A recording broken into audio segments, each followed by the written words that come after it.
Hi, welcome to Anything Goes. This is Amanda. Today I'm bringing you 6 Jingle Bell DIYs using Dollar Tree items, and it's a part of an open playlist hosted by Crafty Hints and co-hosted by Rustic and Lace DIY. So I got this pack of bells at Dollar Tree, originally thinking they were individual, but it turned out that they were actually like their own strand of bells. But that wasn't a problem, so I was able to take them apart, take the gold piece off. I got my super thick sewing needle out because that is just makes threading garland so much easier. And I did a pattern of 2 natural wood beads and then a bell, a red bell or green, I don't remember red bell, and then 2 natural beads and then a green bell. And I just continued that all the way down until I ran out of bells. There were a couple of bells that the little gold tops didn't want to come off, so just taking some pliers, it was very easy to remove them. But I honestly didn't think they were all connected. I thought they were individual bells like that. And then I was going to use the gold piece to make the garland, but I guess it was kind of its own garland. So this is a different looking garland because the bells they kind of go opposite of each other. So now I've got all the bells and the beads strung on, so I'm gonna make some tassels. And I'm sure you guys have seen multiple ways of making tassels. I like to use my gum box because I like the length that it gives me. I like to have pretty bulky and long tassels, so I don't count what I wrap. I just eyeball it to what I think is the thickness that I desire.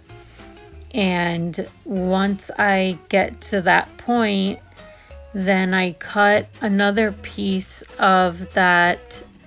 To me, it looks like baker's twine, but it was at Dollar Tree in like a yarn bundle. So I string my little string through the garland or the tassel before I remove it. That way it stays together when I remove it. Now I forgot that typically I remove it on the other end so it doesn't get caught up in the opening of the box, but today I for whatever reason forgot about that. So then once I remove it, then I will tighten that a little bit tighter to make sure that I get it as tight as possible. And after that, I'm going to cut the bottoms apart to create the tassel.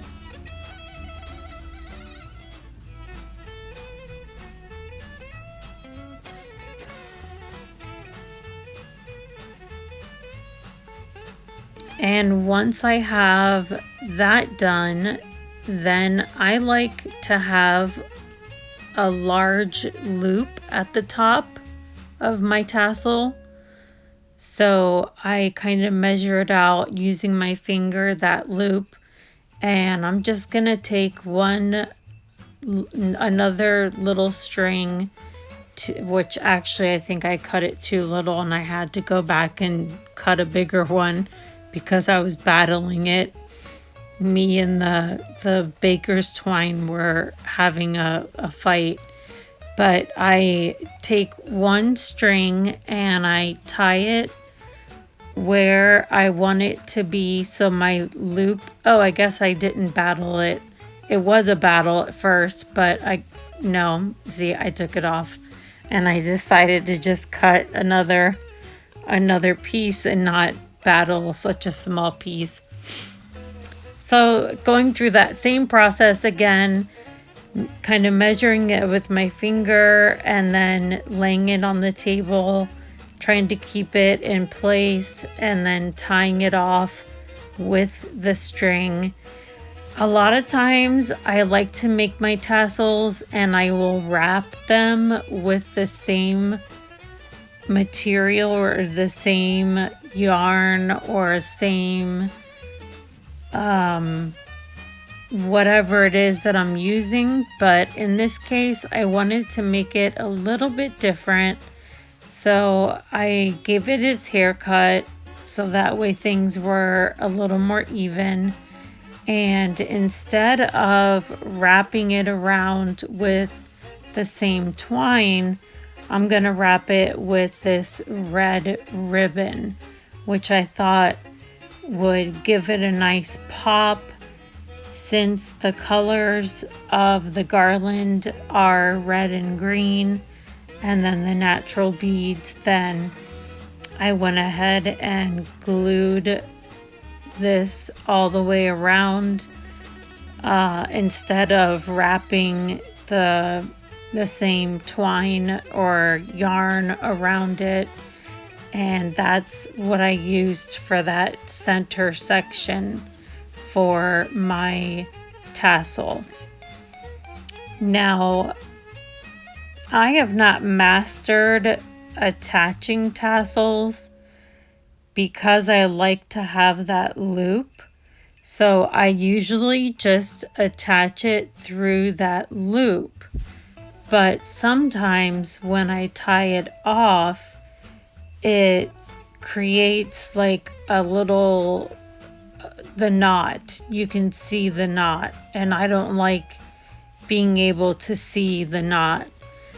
So what I did this time, see, I just string it through the jute right through that opening there, and then I tie it off as close as possible to that final bead, and I double knot it. I'm very afraid of knots coming undone and cutting them so close to the edge of a double knot. So anytime that I do a double knot and I have to cut it and trim it, I'm gonna add a glob of glue gun on top so that knot stays, because they can come undone very easily.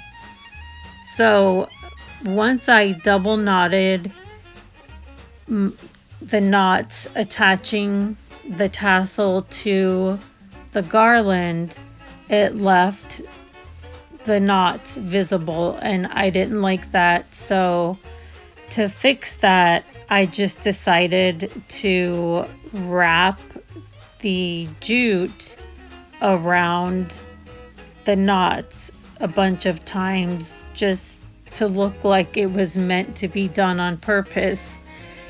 And I just wrapped it and wrapped it and wrapped it until I got a look that I liked. And I repeated this same process on the other side of the garland. And for $1 worth of the bells and using a very minor amount of that yarn from Dollar Tree. So I don't know, 25 cents, that's $1.25. And the beads are from Amazon. To make this garland, I would say it's probably $3 to $4 to make it. And I think it just came out super adorable. And this kind of gave me the, here it is finished. It kind of gave me the theme of going with the red and green color. I really wanted to do pink stuff for Christmas because I love pink decorated Christmas trees, but the red and green just seemed a lot easier. Okay, so next DIY number 2. I've got one of these palettes from Dollar Tree, and I'm painting it with some red chalk paint by Waverly in red. I think it's crimson. I'm not I can't remember because there's 2 different colors. So once it's painted, I go ahead and scuff it up a little bit because I don't want it to look, brand new, shiny.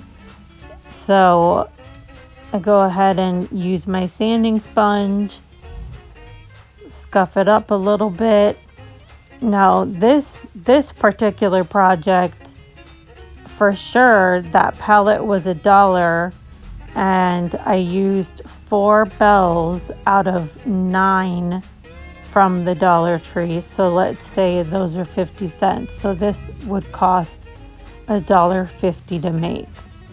So if you don't know what I'm making, I am using the bells as feet to make a little riser.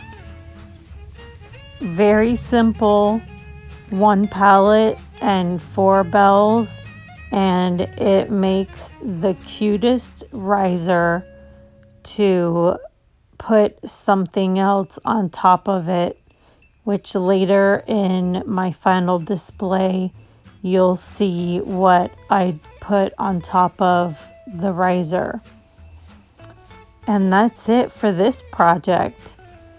You just glue all 4 of those down and you're done. So for a beginner that maybe doesn't feel comfortable doing a project like this, and here's just an example of what you could put on the riser.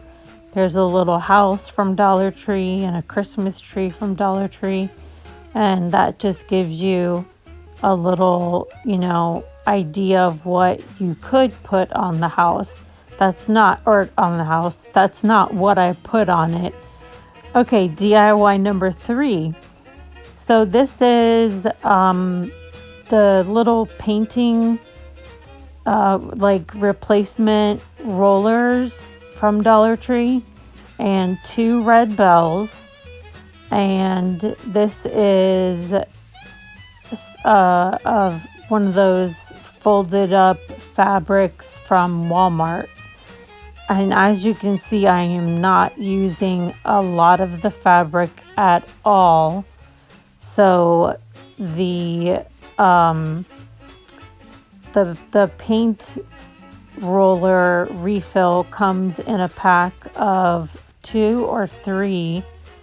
And then the bells, I would say to make this basic part with just the bells, the fabric, and the painting roller replacement, it probably cost, you're looking at maybe $1.50 if you take into consideration the amount of fabric used.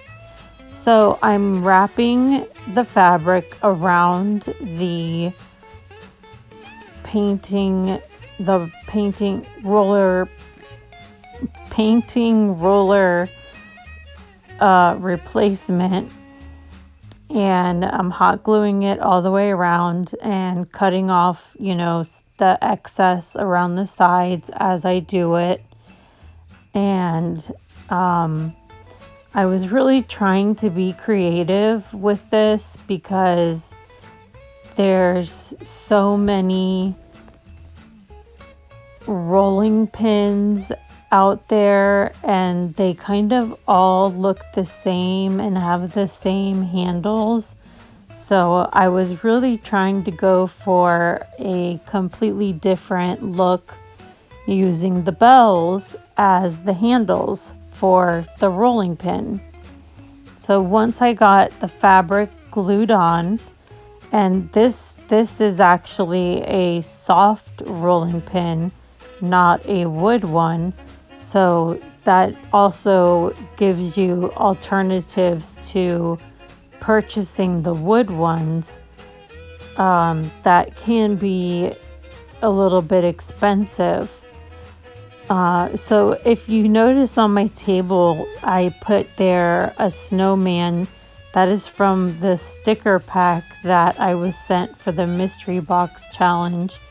And I put the snowman there as my marker of where I needed to be placing the items as I paint them.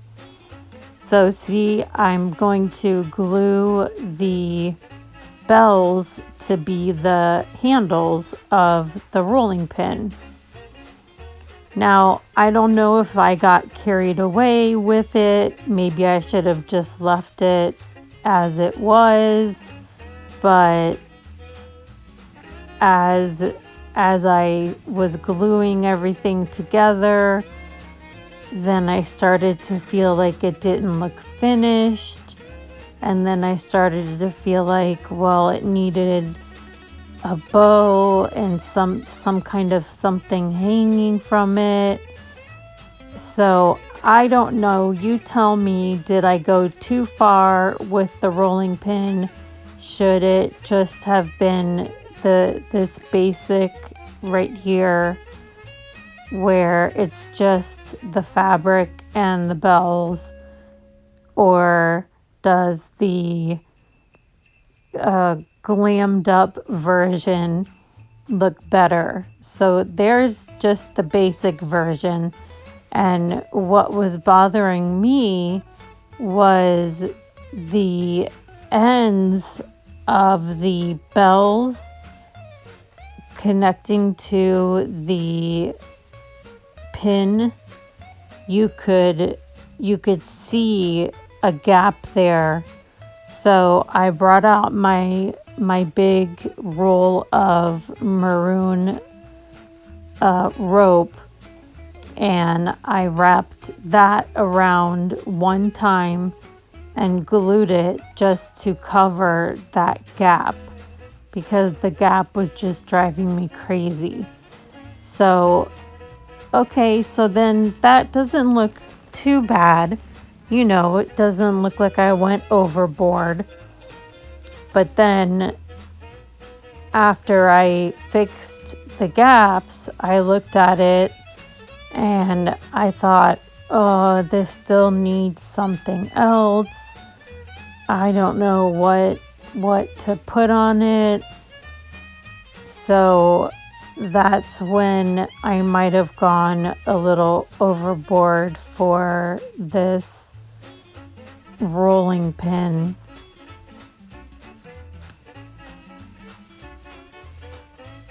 And I'll let you know once I start bringing out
Okay, so now I have both sides filled with the gap, and this is where I made a twine bow and then hung some beads off of it. So I don't know if that is just too much or if it would have looked better plain. All right, next to our next DIY.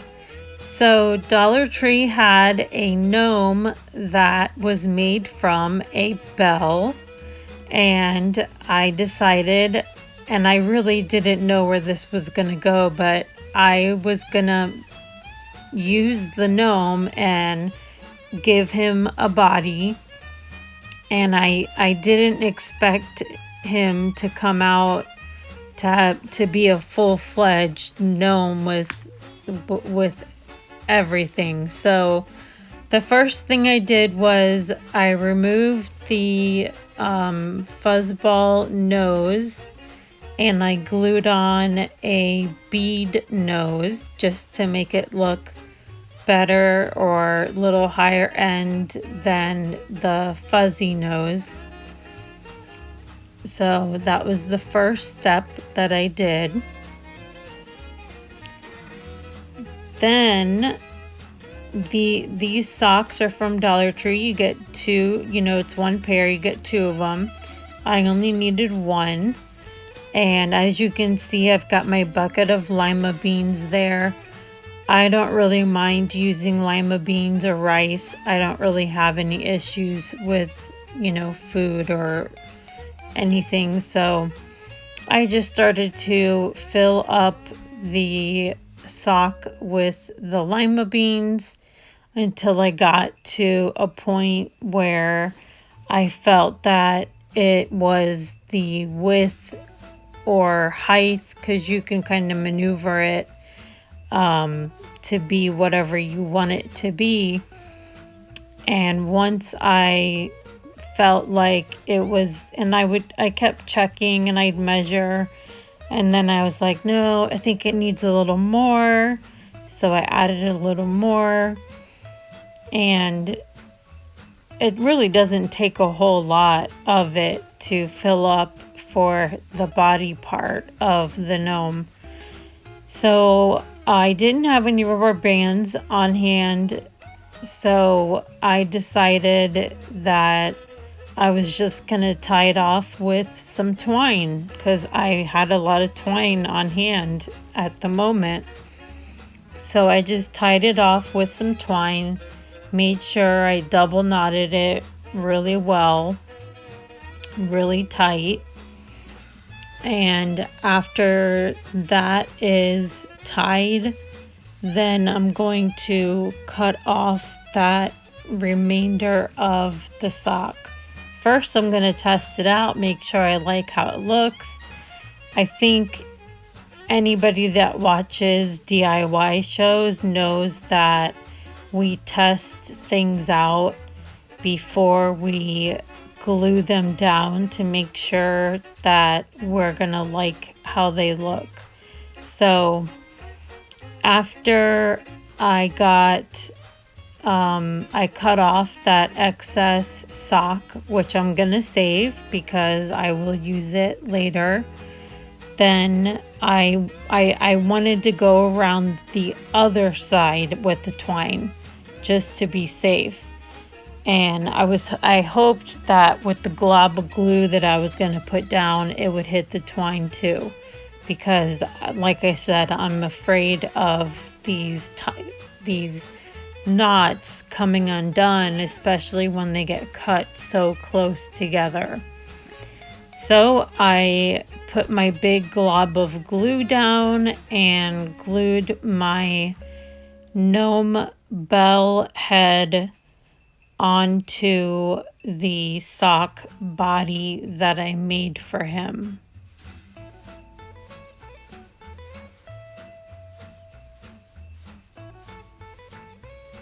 I did go around and reinforce the snowman connected to the body, just around the bell and the sock, and later on you'll see how I hide some of that if any of it shows. So that is what I'm doing here.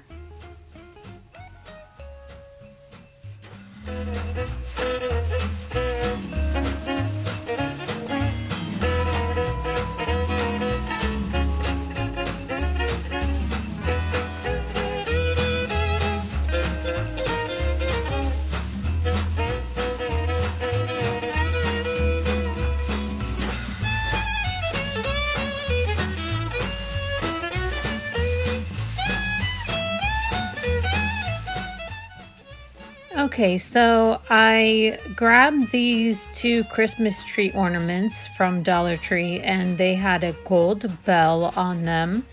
So I went ahead and cut off the puffball on the top of his hat and glued on the bell, since all of our projects have to incorporate bells. So I'm trying to incorporate as many bells as possible where I can. So I changed out the puffball to the bell on his hat. And that also, because it's heavier, it gave it a little more weight for the hat to lean to the side, and I like the gnome's hats to lean to the side.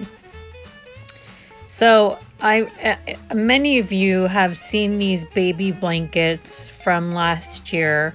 I haven't seen them around recently, but I grabbed a bunch a year ago or so, and so what I'm gonna do is cut a piece of this scrap baby blanket that is the length that would fit around his neck, and I'm gonna give our gnome a little scarf, and that's what's gonna cover up any glue spots that you might see, because his hat doesn't cover the bell all the way. You can see the bell through the sides of the hat.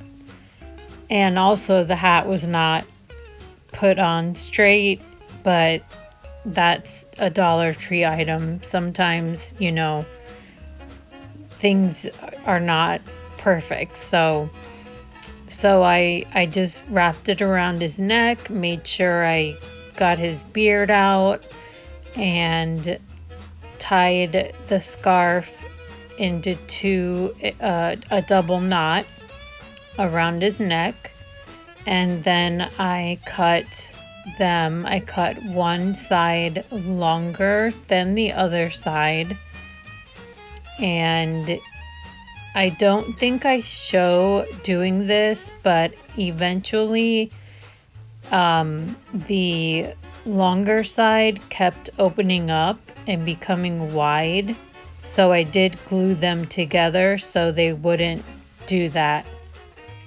Now I found these adorable shoes at the Dollar Tree, and I know there have been so many people DIYing gnome shoes using toilet paper rolls, using the little red cups, but I couldn't help just gluing him to the pair of shoes for $1.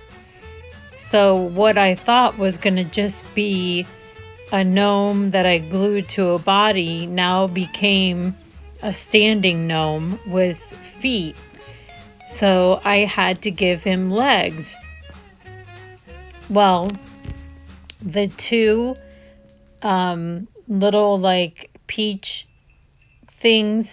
sticks there, those are from the hair aisle, and they're for wrapping your hair into curls. So there's wire inside of them, and I thought they'd make perfect arms because I could bend them and I could have him holding a bag of presents. I could have him holding a basket of pine cones. I could have him holding a variety of things. So what I needed to do was make some mittens, and that's where the scrap socks came into play. Let me tell you, I am not a good person for making mittens. I made a, not a stencil, but a pattern, and I tried sticking the pattern to the socks and cutting around it. I don't know if it's because it was fleece socks that made it more difficult to follow a pattern, but when I took out the pattern, what I had left was definitely not a mitten. It was more like a diamond square. So then I just kind of trimmed around it myself, tried to make it round at the top and shorter at the bottom, and that was that. And I was not in there, I'm testing to see what it would look like. I was not looking forward to making a second mitten at all.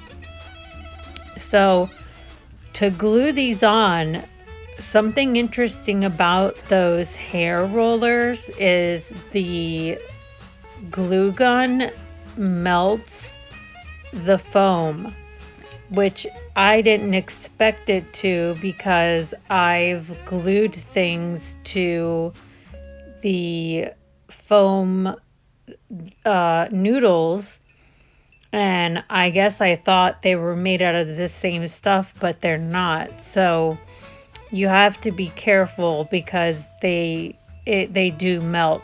It came in handy when it came in time to glue the gloves back to back, because then it kind of smushed down. So that was fine. I only used one of the hair pieces and cut it in half, and I glued the mitten to the cut side, and then I glued the little white side is the wire, and I hot glued that to the foam to make sure that didn't move, and then I used the white side to glue to the actual gnome. So I arranged them into the positions that I wanted them in. I just kind of wanted them into a, like, okay, I can hold stuff, and I glued them onto him and just held it, waiting for it to dry. Oh, I also did put glue at the top of his hat to keep it hanging down, because it would flop back and forth different sides. So, and now I'm gonna go ahead and glue on the second arm, and everything besides the bead nose came from the Dollar Tree. Well, and the lima beans, but you could have bought the rocks and, you know, used those from the Dollar Tree as well. So there is the finished gnome, a complete gnome with hands and feet with the cutest little shoes. I was very proud of myself for this gnome, because I've never made one that had arms and feet. Okay, moving on to our next project. I got this home sign in my mystery swap box. So if you want to check that video out, that was the video I made prior to this one, and I can link it in my description box. And I'm painting the home sign, and you know I don't like to spend the whole time painting, so magically it's painted. I'm painting it with the Waverly Red again, that I think is crimson, and I've got green bells, and you know I like to do things with the different letters and with the O's. So what I'm going to do is I'm going to hot glue the green bells all the way around the O.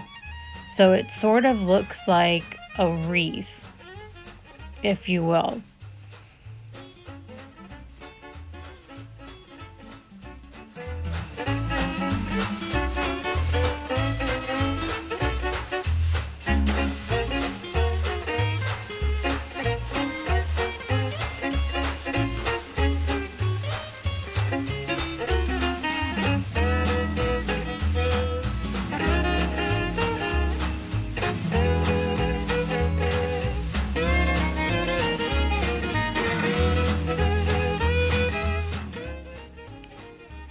And voila, now the entire O is filled with the green bells. Now I got this ribbon from Dollar Tree, so I wanted to glue it around the bottom of the home sign, and I did that. I glued it around the entire bottom of the home sign, but the ribbon was wider than the bottom, so I glued it on following the top line. No, following the bottom line. I'm sorry, I followed the bottom line, because if I didn't, then the ribbon would be on the bottom, smushed and all of that. So at first I went all the way around, I followed the bottom line, and I didn't like it because you could see the ribbon sticking up. So I removed it, and I came up with another plan. There are these brain teaser games at Dollar Tree, and you can take them apart. They're on string. I love them. They come in two shades, a dark color and a lighter color. So I grabbed two of the darker color, and they're a square shape bead, so they make great feet for signs. So this was my solution, so that I could put the ribbon following the top and it could hang down, not touching the ground, because now the feet were there.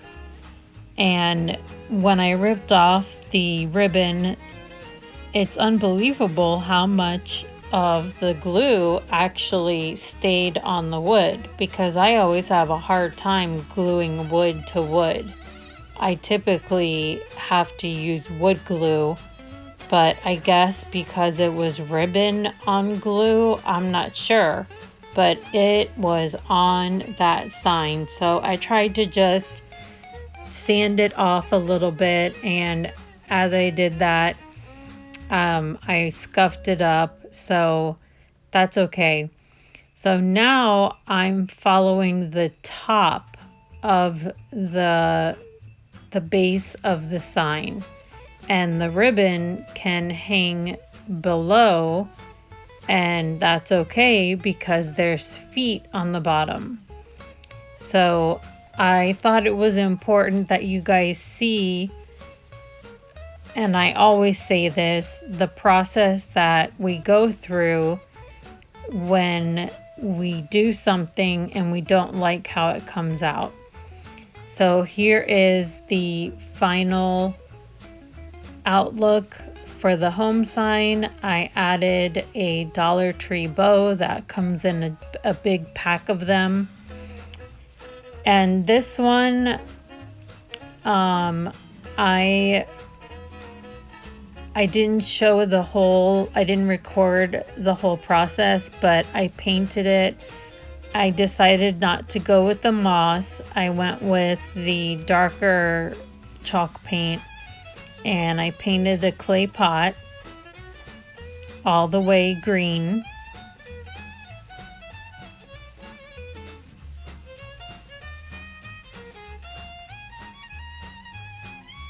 And I was really surprised this is my first time painting a clay pot, the difference in the way the paint applies to a clay pot versus wood.